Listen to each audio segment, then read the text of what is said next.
Las rivalidades étnicas continuaban dividiendo el imperio. Ricímero, general de procedencia bárbara, ostentaba la máxima autoridad en Roma y no dudó en eliminar a todo el que se le interpuso, incluyendo a sus amigos más íntimos. Las provincias occidentales estaban muy debilitadas y recibían ataques continuos por parte de diferentes pueblos bárbaros. En medio de este caos, un líder romano parecía dispuesto a devolver a Roma su antiguo esplendor. Pero un ambicioso príncipe bárbaro se cruzó en su camino. Para el imperio, aquel enfrentamiento fue el principio del fin. El Imperio Romano, el último emperador.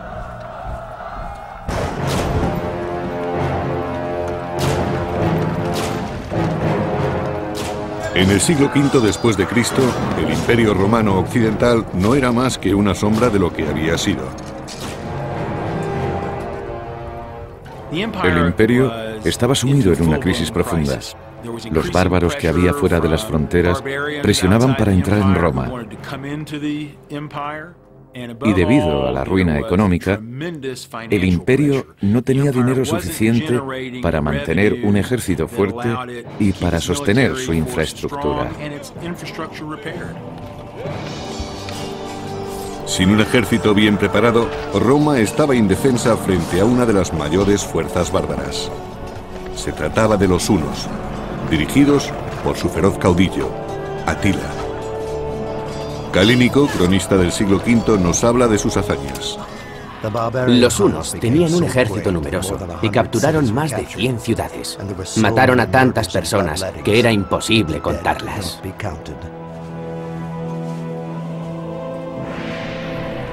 Los hunos, una tribu nómada del este, terminaron de arrasar el imperio. La verdad es que ya no existía el Imperio Romano Occidental. Las provincias de Occidente se habían disgregado y los enfrentamientos eran continuos. Había tantos reinos, tantos ejércitos luchando por el control, que en realidad no existía ningún control. Constantinopla, la capital del Imperio Oriental, había resistido las invasiones de los hunos, pero el Imperio Occidental estaba más debilitado, y la provincia romana de Panonia cayó en manos de Atila, rey de los hunos.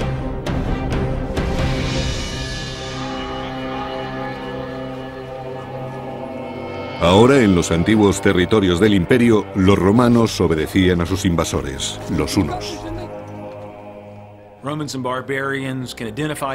Los romanos y los bárbaros eran muy diferentes. Les diferenciaba la forma de hablar, de vestir y de peinarse. Incluso su olor era distinto. Y aunque en aquella época ya se habían acostumbrado unos a otros, la rivalidad no había desaparecido. Pero un romano supo desenvolverse en aquella complicada situación y halló la oportunidad de prosperar bajo la autoridad de Atila. Se trataba de Flavio Orestes. Orestes era romano, pero se había criado en los territorios dominados por los hunos y tenía un puesto importante. El imperio se desmoronaba, pero el hecho de que Orestes y otras personas de Panonia tuvieran ascendencia romana fue de gran utilidad para Atila. Muchos de aquellos hombres eran romanos, porque hablaban como los romanos, se desenvolvían como los romanos y tenían la cultura social propia de los romanos. Era algo muy común en esa época. Orestes sabía leer y escribir, lo que le hacía destacar entre los muchos aliados de Atila. Y muy pronto se convirtió en el secretario de la corte del jefe bárbaro. Orestes era consciente de los planes de Atila, que trataba de mezclar a los hunos y a los romanos. Por medio de matrimonios y alianzas políticas, pretendía crear un nuevo imperio en el norte.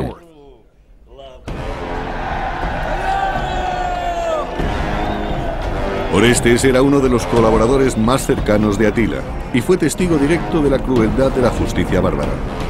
Como romano, debió de sentirse ofendido. Había mucha rivalidad entre los bárbaros y los romanos. La mezcla de culturas suponía un problema insalvable en muchos casos, aunque ambos pueblos trataban de cooperar en los asuntos importantes o en los intereses comunes. La verdad es que existían muchas tensiones. Orestes detestaba que los bárbaros torturaran a los romanos, pero los planes de Atila despertaron también su ambición. Cuando Orestes servía en la corte de los hunos, observó que su rey, Atila, pretendía crear una poderosa nación partiendo de la nada. Fue entonces cuando comprendió que era posible levantar el antiguo imperio. Si un rey unificaba a los bárbaros y a los romanos, Roma recuperaría el esplendor de los primeros años, de la época de los primeros emperadores. Orestes trabajaba al servicio de los bárbaros, pero siempre se sintió romano. Pensaba que su pueblo era superior y deseaba que el imperio recuperara su antigua gloria. En el año 453 después de Cristo, el reinado de Atila terminó de manera inesperada en su noche de bodas. Fue un duro golpe para los hunos y para los aliados bárbaros. Su esposa lo encontró muerto por una hemorragia. Temió que la acusaran de asesinato y pasó la noche junto al cadáver. Según Jordanes, historiador del siglo VI, murió no por herida mortal, ni frente al enemigo, ni por traición, sino felizmente en el placer y sin dolor.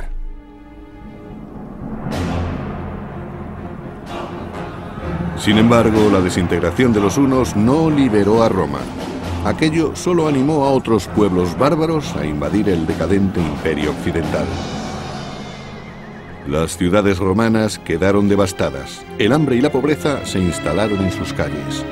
Y Orestes, que había perdido su influencia, trataba de salir adelante en una tierra que luchaba por sobrevivir.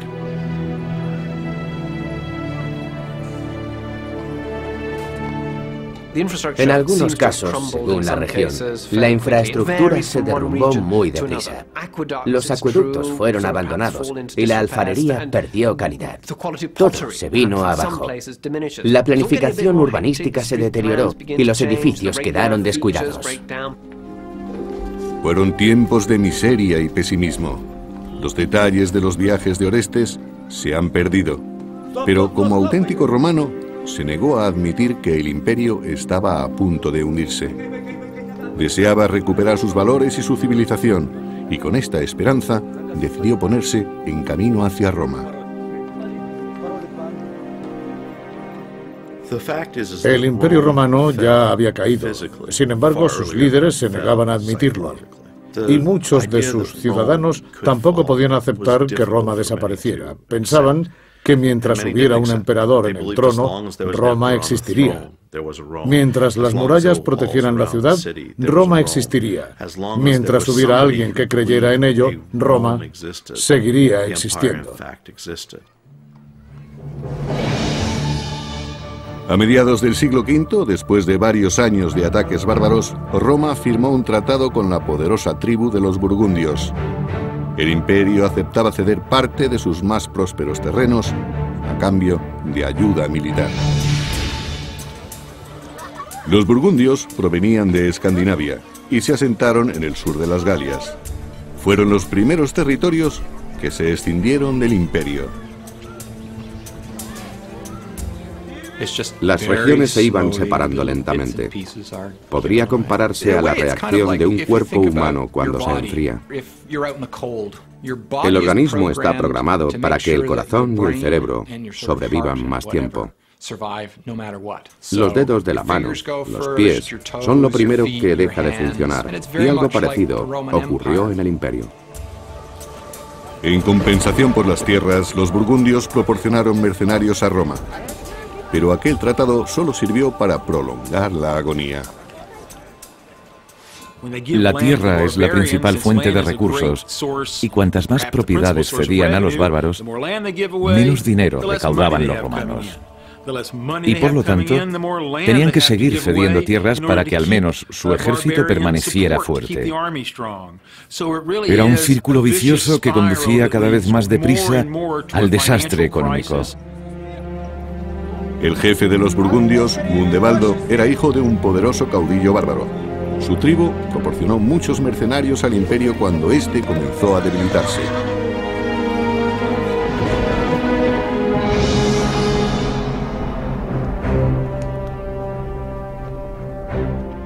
En la capital del imperio, Gundebaldo fue proclamado jefe del ejército. Pero su autoridad no se limitaba a los soldados, y fue él quien eligió al nuevo emperador, Glicerio. Gundebaldo lo eligió porque creía que le sería fiel y esperaba que gobernase según las órdenes que él le dictase. Glicerio no debía tomar ninguna decisión sin consultar antes con Gundebaldo. En el salón del trono del emperador había más bárbaros que romanos. En aquellos momentos, el ejército romano se componía principalmente de bárbaros. Es posible que hubiera soldados romanos, pero según los escritos, la mayoría eran turcos, germanos y otros muchos hombres procedentes de pueblos bárbaros. Odoacro era un guerrero bárbaro, pero estaba a cargo de los mercenarios de Glicerio. Odoacro consiguió un cargo muy importante en la Guardia Imperial. Era un militar muy competente y demostró tener una gran capacidad de dirección.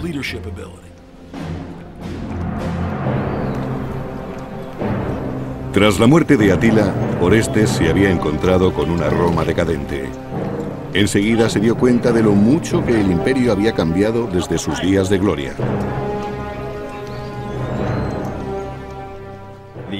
El poder del Imperio Occidental había desaparecido ya en el año 470, pero no todos los ciudadanos lo habían asumido. Pensaban que se trataba de un periodo de debilidad transitoria y que si la situación se enfocaba de otro modo, el imperio podría recuperarse. La experiencia de Orestes le permitió alcanzar un alto puesto en el ejército imperial, pero le sorprendió que Odoacro, un humilde bárbaro, ocupase un puesto similar. Los dos eran hombres muy ambiciosos y habían pasado por momentos muy duros.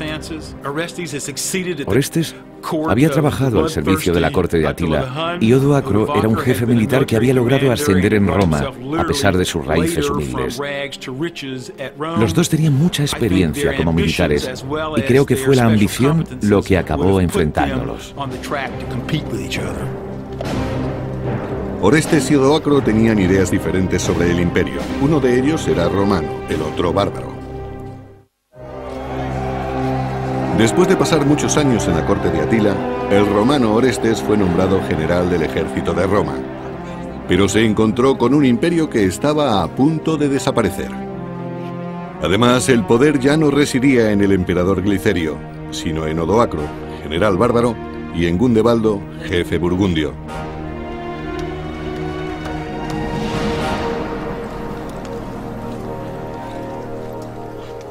En el pasado, Roma ya había integrado mercenarios bárbaros en su ejército para asegurarse de que no consiguieran demasiado poder. En el siglo V, las tribus germánicas mantenían su identidad dentro del imperio. Conservaban su vestimenta, comida y cultura, así como su estructura administrativa, política y militar. Resulta extraño, pero no estaban romanizados. Y ahora los guerreros de Gundebaldo ostentaban el mismo poder que los romanos en el ejército imperial. El ejército del emperador Glicerio, dirigido por el general Gundebaldo, incluía muchos grupos étnicos, también soldados burgundios, pero todos juntos formaban el ejército de Roma.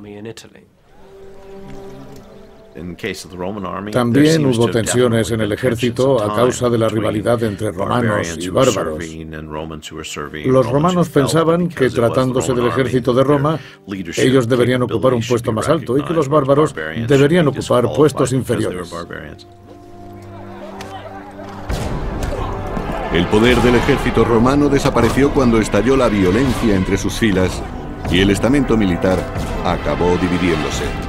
El general Orestes terminó aceptando que aquel problema era imposible de resolver.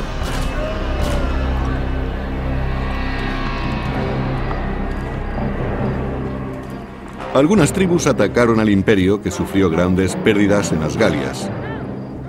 Los soldados romanos comenzaron a dudar de la lealtad de sus aliados bárbaros. Creo que, dada la situación, cada uno se ocupaba de sí mismo. Fue una época muy confusa y los ejércitos estaban integrados por grupos que no tenían los mismos intereses. Ni siquiera los romanos coincidían entre sí. Incluso en el campo de batalla reinaba el caos. El ejército ya no luchaba por el imperio, sino que cada soldado lo hacía por sí mismo. Cuando los bárbaros saquearon las costas mediterráneas del Imperio Occidental, el Imperio Oriental, con su capital en Constantinopla, decidió intervenir.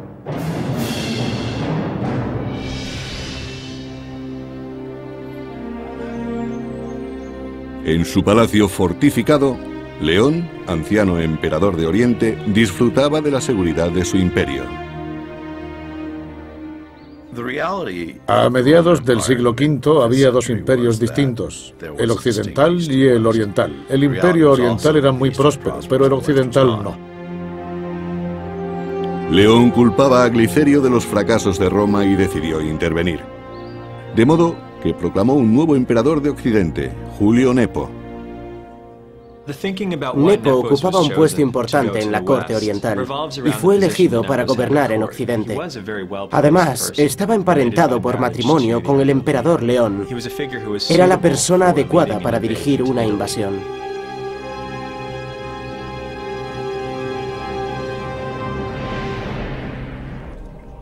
En el año 474 después de Cristo, Nepo reunió un ejército y partió desde Constantinopla hacia la península itálica. Oriente quería reafirmar su influencia en Occidente y buscaron un candidato que derrocara a Glicerio.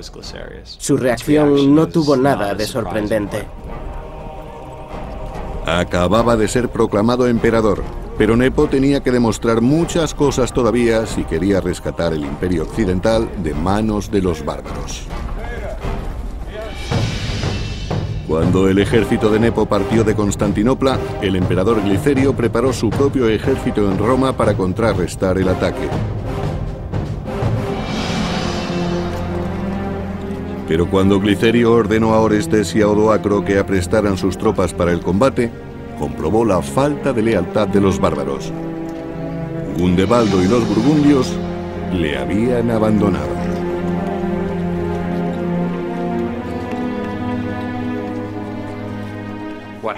Gundebaldo abandonó al emperador y se convirtió en rey de los burgundios. Para él, eso era más importante que ser general de Glicerio. Los soldados no eran todos de procedencia romana, y por eso sus intereses no eran los que se esperarían si hubiesen sido ciudadanos romanos.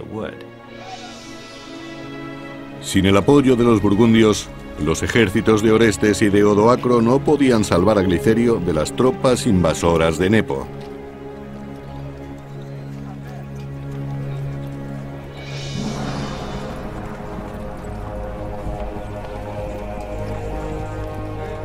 Cuando Nepo se acercaba a Roma, Glicerio salió a su encuentro, pero no a luchar, sino a pedir misericordia.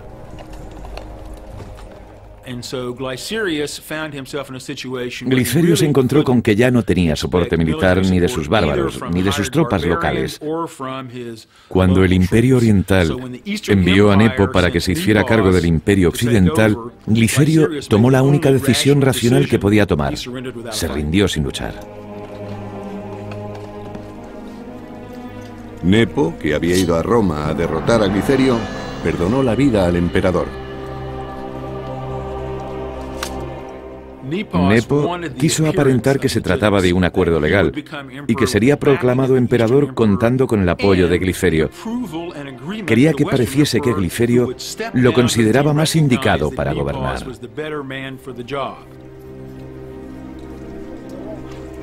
Nepo ordenó que Glicerio fuera investido obispo y lo exilió de Roma. En junio del año 474, cuando Nepo fue proclamado emperador de Occidente, recibió el apoyo de Orestes y de Odoacro.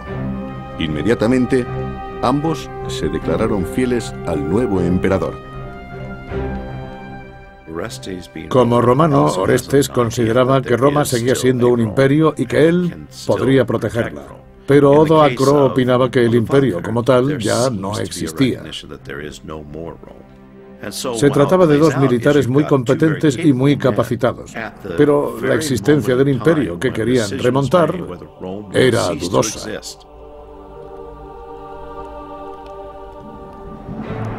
Nepo ascendió al romano Orestes y al bárbaro Odoacro a los más altos puestos de su corte, otorgándoles un gran poder. Ascendiendo a la vez a Orestes y a Odoacro y confiriéndoles el mismo poder, o al menos la misma consideración, estaba preparando su camino a la ruina. Ambos eran personajes de una firme voluntad y una gran experiencia como militares. Pero los visigodos y otros pueblos bárbaros seguían realizando incursiones en el último territorio romano que quedaba en las Galias.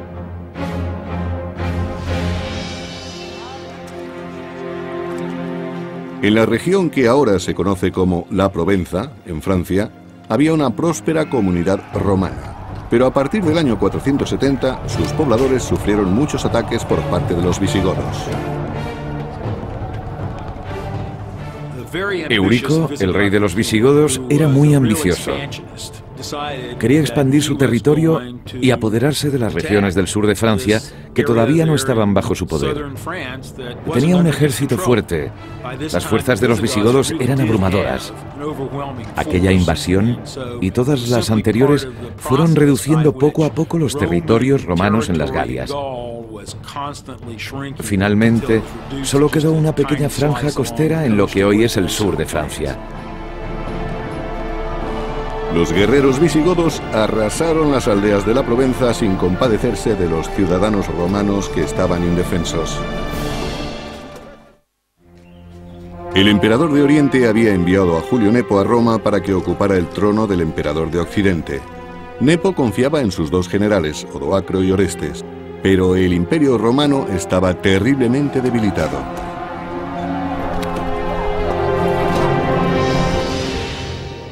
Los bárbaros visigodos invadieron el sur de las Galias, forzando a combatir a las legiones romanas de la frontera.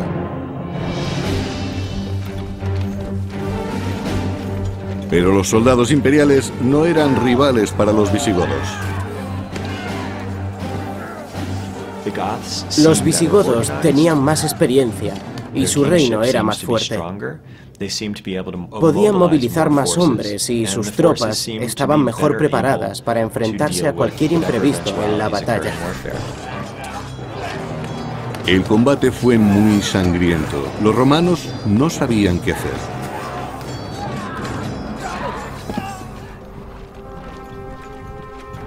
Aunque el general Orestes no tenía experiencia en el combate, el emperador Nepo le ordenó partir a las Galias para expulsar a los bárbaros. Prometió nombrar a Orestes gobernador de las Galias. Pero, aunque el nombramiento tuviese visos honoríficos, resultaba un poco sospechoso. Las Galias estaban a punto de ser completamente invadidas, y aquello parecía más bien una forma de alejar a Orestes, aunque es algo que nunca sabremos.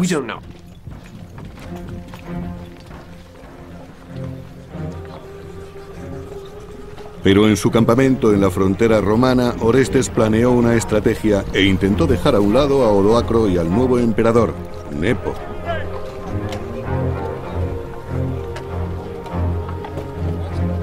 Ofreció un trato a sus soldados, bárbaros en su mayor parte.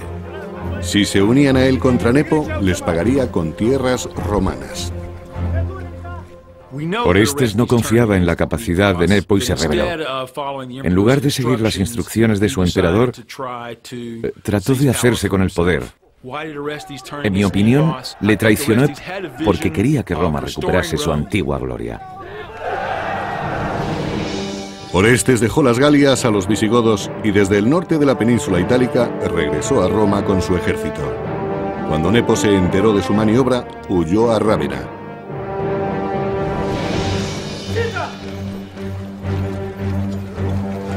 En agosto del año 475, Orestes marchó hacia Rávena y ordenó a sus tropas que buscaran al emperador. Los soldados bárbaros saquearon la ciudad y destruyeron las propiedades de los ciudadanos. Orestes debía pensar que Nepo estaba vendiendo el imperio romano a los bárbaros. O quizás su ambición era muy fuerte y deseaba hacerse con el poder de todo el imperio. Pero a pesar de las amenazas, nadie reveló dónde se escondía el emperador. Nepo hubo de abandonar la ciudad en secreto. Según Jordanes, historiador del siglo VI, Nepo huyó a Dalmacia y vivió allí como un ciudadano más. Curiosamente, se trataba de la misma ciudad en la que el emperador Glicerio había sido nombrado obispo. Nepo vivió exiliado, pero se hizo llamar emperador hasta el año 480. Algunos historiadores le favorecen considerándolo el último emperador, pero hacía ya mucho tiempo que no lo era. Tras la huida de Nepo y con los soldados bárbaros bajo su mando, Orestes pensó que podría restaurar el orden en un imperio sumido en la anarquía.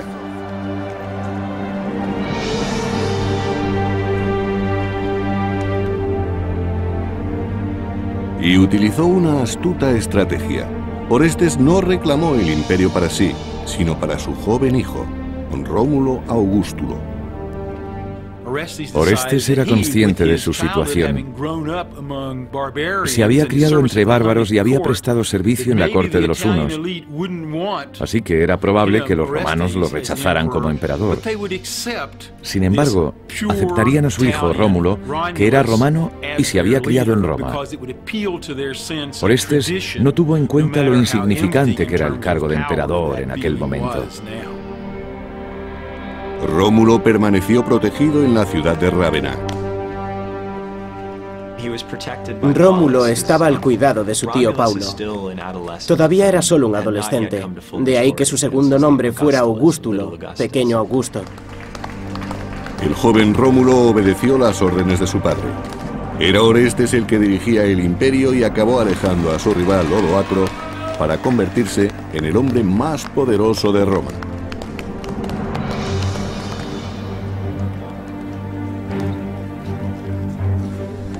Pero Orestes ignoró la deuda contraída con los soldados bárbaros y después de haber cumplido su parte del trato, estos le exigieron el pago de lo acordado.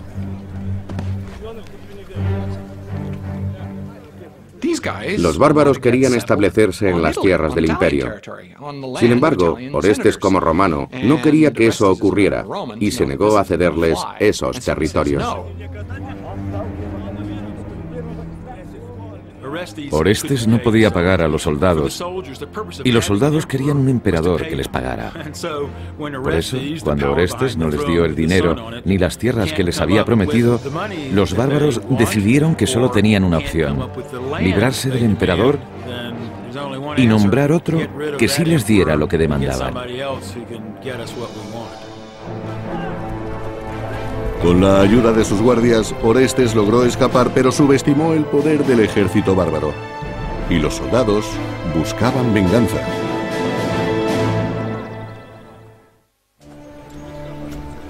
Después de varios años compitiendo con Odoacro, el romano Orestes consiguió aventajarle y coronó a su hijo de 12 años, convirtiéndolo en emperador.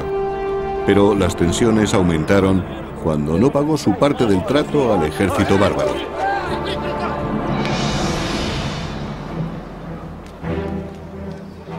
Orestes les negó las tierras que les había prometido, y los soldados recurrieron al rival del general romano, Odoacro. Los soldados tomaron una decisión racional. Fueron en busca de Odoacro, con quien tenían mayores posibilidades de satisfacer sus demandas. Odoacro era bárbaro y confiaban en que no pondría tantos reparos en darles tierras, dinero o cualquier cosa que le pidieran a cambio de su apoyo. Los soldados hicieron una oferta a Odoacro que éste no podía rehusar. Le dijeron que le nombrarían rey a cambio de tierras. Y evidentemente a Odoacro le pareció un buen trato. Así se convirtió en jefe del ejército romano, que estaba formado por un grupo muy heterogéneo de gentes germánicas. Se propusieron invadir los últimos territorios romanos del imperio. Odoacro estaba a punto de vengarse de Orestes, el hombre que le había arrebatado el poder en Roma.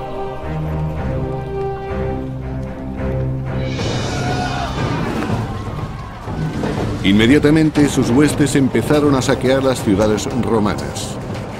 Según los historiadores, estuvieron saqueando ciudades durante varios días. A los ricos les arrebataron todo su dinero. Los soldados bárbaros habían arriesgado su vida por un imperio que no sentían como suyo y consideraron que Roma tendría que pagar con sangre lo que no podía pagar con dinero ni con tierras. Su situación era comprensible. Los soldados del imperio no tenían buenos salarios y de repente un día dejaban de pagarles. Y no ocurrió en una sola ocasión, sino en varias. Estaban al borde de la pobreza y a nadie le interesaba ser leal a un ejército que les dejaba morir de hambre. Odoacro estaba a punto de conseguir aquello por lo que tanto había luchado: ejercer su dominio sobre Roma y sobre Orestes.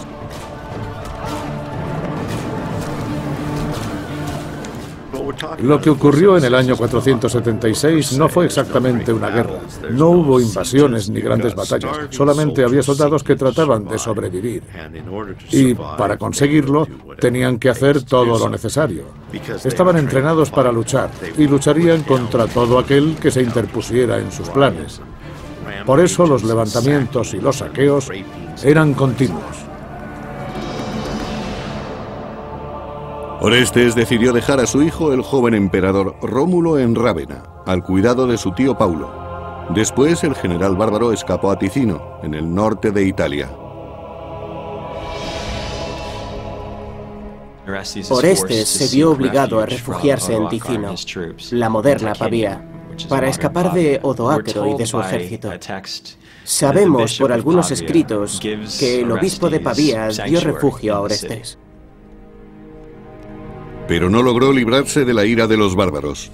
Orestes se vio forzado a huir cuando Odoacro y sus hombres registraron la iglesia tratando de apresarlo.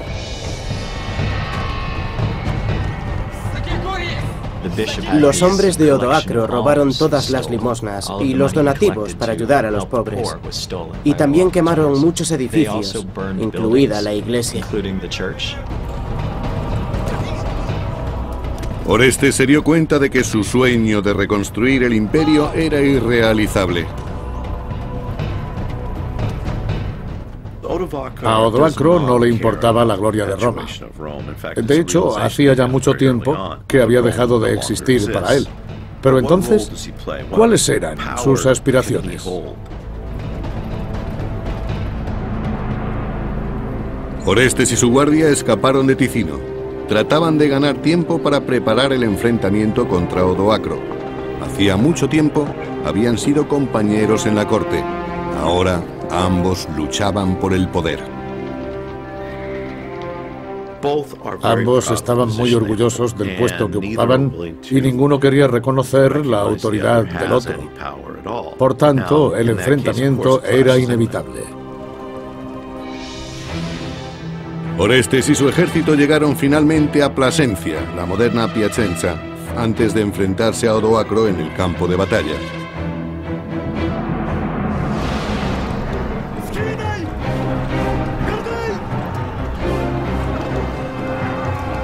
Pero Orestes era inexperto y tenía pocas posibilidades frente a las despiadadas tropas de Odoacro.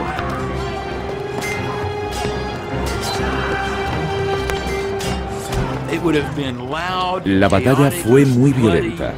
En realidad, no es el entrenamiento militar lo que da la victoria a un ejército.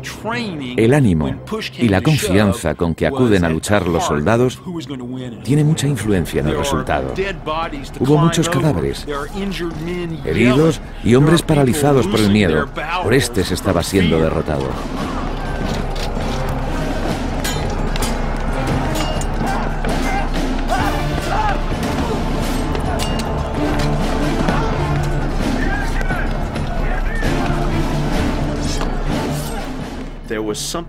Todavía había soldados que creían en el imperio y en que algún emperador lograría devolverle su antigua gloria. Para ellos, el imperio seguía existiendo, aunque ahora sabemos que nunca habrían logrado recuperarlo. Aunque fuera una locura, Orestes se negaba a admitir la derrota. Cuando el general romano Orestes negó a los soldados las tierras que les había prometido, estos se rebelaron contra él, dirigidos por su peor enemigo, el general bárbaro Odoacro. En el campo de batalla de Plasencia, los dos rivales lucharon por el poder, igual que antes hicieran en el salón del trono del emperador.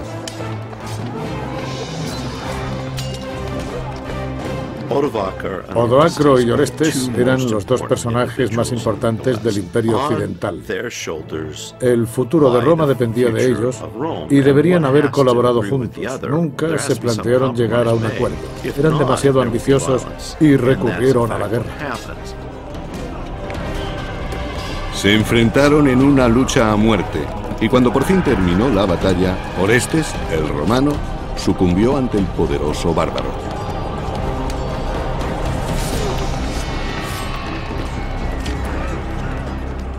No sabemos exactamente qué ocurrió cuando Odoacro capturó a Orestes, pero se cree que lo mató de algún modo rápido y brutal. No se celebraron ceremonias ni funerales en su honor. Orestes simplemente desapareció. Estoy seguro de que su ejecución fue inmediata, silenciosa y cruel. Enseguida, Odoacro y sus tropas marcharon contra Rávena. Su último objetivo era eliminar al joven hijo de Orestes, el último emperador romano occidental. Rómulo Augustulo, de 12 años, y su tío Paulo desconocían la muerte de Orestes y no estaban preparados para el ataque de los hombres de Odoacro.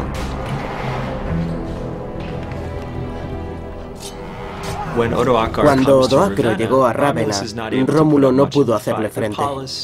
Era demasiado joven y no tenía experiencia, pero Paulo trató de proteger a su sobrino. Los hombres de Odoacro mataron a Paulo y capturaron al emperador. Aterrado, el joven trató de escapar. Era el último emperador romano y los bárbaros habían decidido eliminarle. No pudo esconderse de ellos. No tenía escapatoria. En realidad, Rómulo no era más que un títere.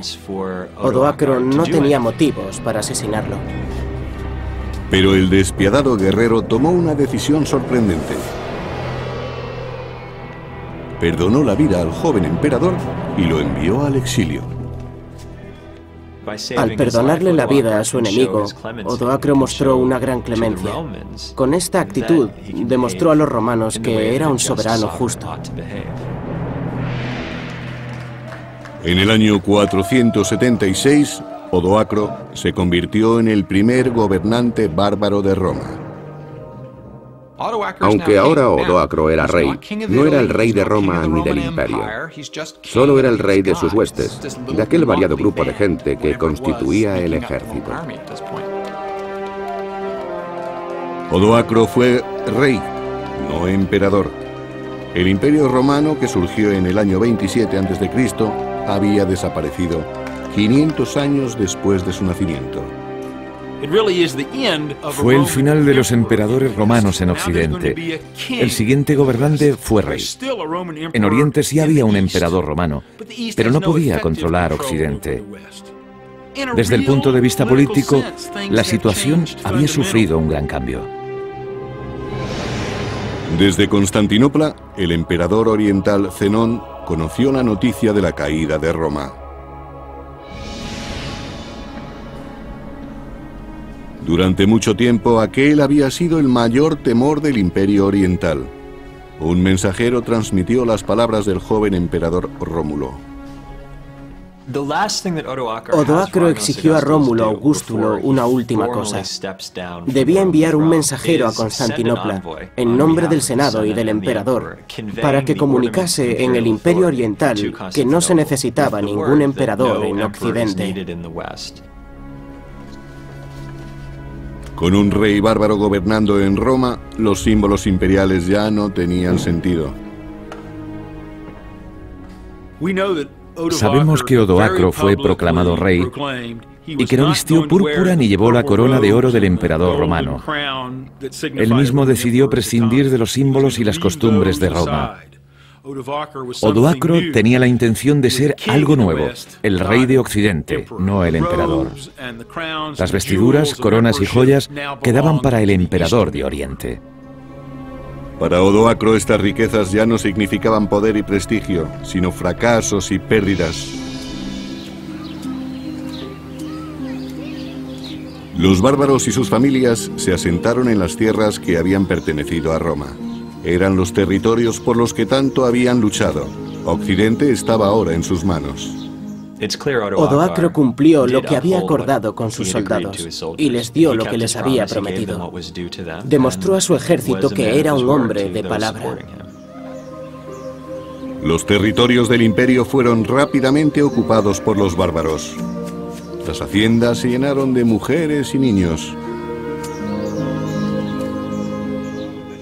Al principio, Roma se fortaleció porque aceptó a los extranjeros, pero cuando los bárbaros empezaron a llegar en gran número y quisieron formar parte del Imperio Romano, los romanos ya no pudieron ni quisieron aceptarlos como habían hecho antes. Sus razones eran muy complejas, pero fue un error. El hecho de no aceptar a los extranjeros fue lo que poco a poco debilitó al imperio y uno de los motivos principales de la caída de Roma. Pero a pesar de la caída del imperio, su legado sobrevivió. En lugares remotos como monasterios y bibliotecas, la cultura de la civilización romana se salvó y conservó milagrosamente. El recuerdo de Roma perduró en aquellos lugares en los que prevalecía el deseo de aprender. Muchos libros registraron las costumbres de aquel imperio y con el tiempo sus tradiciones, su literatura y su cultura llegaron a considerarse los cimientos de la sociedad civilizada. Roma nos ha legado una inmensa cultura, especialmente a nosotros, a Occidente, y también muchas instituciones y terminología. Las lenguas que hablamos tienen su origen en Roma. No podríamos escapar de la herencia del imperio, aunque lo intentáramos. Y eso es lo más importante de todo.